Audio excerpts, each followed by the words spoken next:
Good morning, it's me, Leigh, with Victorian Dreams by Leigh. Hello, how are you? So after the video from yesterday, day before, I told you I would show you how to make this slimline envelope tag holder. I don't know what else to call it. And it has a acetate pocket, and it's super easy. So yeah, let's make it. So I'll put this off to the side. The acetate I'm using, I think I got it from Amazon. I don't know. But there's a lot. 25 sheets, 12 by 12. So this will take me forever to use. I think I got it from there. So I just cut down the sizes I need. So first thing you do is you find a shape or cut it out yourself with a xoxo blade, but you need something that's going to look like that. So I print all the way to the edges, which you don't have to, you could trim. I print all the way to the edges. And this is a Slimline from Pixie Dust Files, but you can use any kind of paper and size, and you score it right down the middle.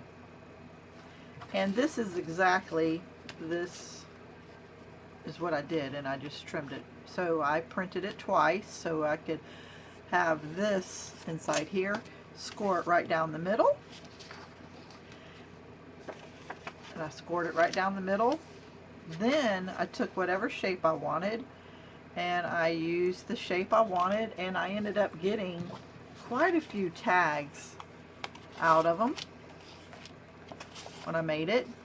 And you could glue these on 3 sides and have a pocket inside, or make a tag or any kind of thing. You could even use these to embellish a card to match your junk journal that you're giving away. So I could add a whole card to this to match. Isn't that cute, that pom-pom? Anyway, so I have a huge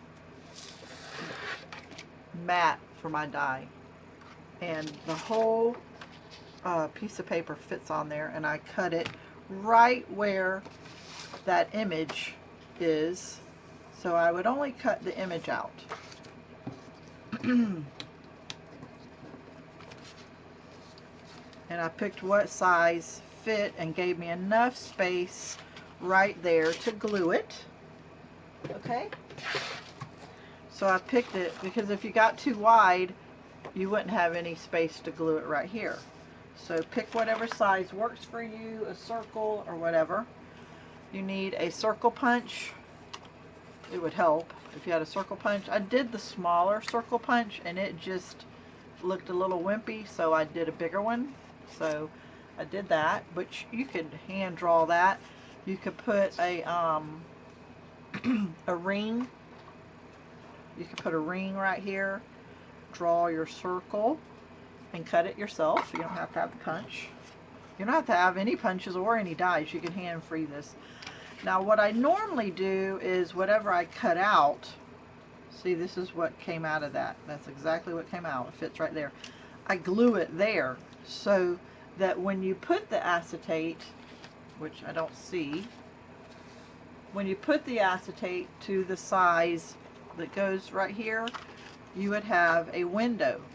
But on this one I forgot to, and then I said, you know what, it's going to be covered up, so why don't I just keep those for tags and do other stuff. So you can do that either way.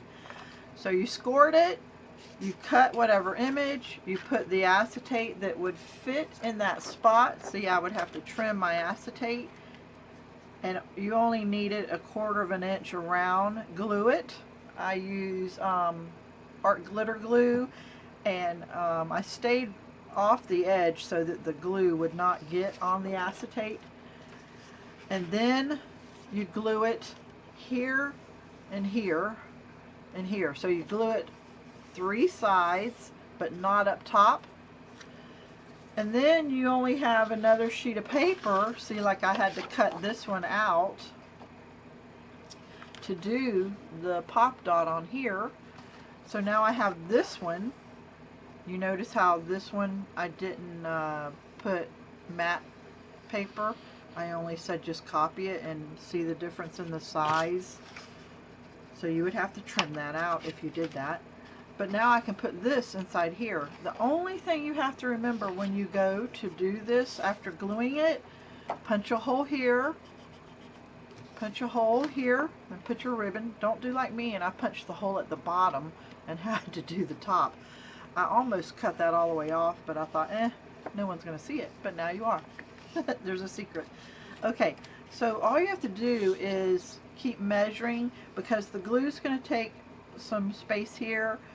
You don't have to glue this side actually at all because it's folded. So you only glue 1, 2, a backwards L. And you just keep measuring until it fits in there and slides in comfortably. So you would just see the difference in the size of, whoops, I'm making y'all dizzy. See the difference in the size of how much you have to literally cut. There you go. So you do have to cut maybe a ½ inch on both sides, depending on what you have. So yeah, and now I have all these extra pieces to play with because this is what my leftover pieces was. So I printed 2 sheets and did the die, and yeah, so that is my paper tricks and tips for today. So I hope you enjoyed this little walkthrough tutorial. I hope it gives you ideas. But guess what? This is a slimline, and it gets kind of tight in there, but it does finally go. So this is a slimline. You can do this any size you want. You could put 2 windows. You can cut this to, you know, a 3 by 3, whatever size is comfortable that works for whatever you're working. So this is an embellishment. It's for junk journals. This could be a birthday card. You could pull it out and say all kind of happy birthday. You could decorate it, but I don't know about mailing it. I guess the only thing about this size or a lot of stuff is you would have to hand deliver it or stick it in the gift bag. So there is my tips and tricks on how to make your window pocket slimline tag holder, whatever we want to call it. Thanks. Have a blessed day.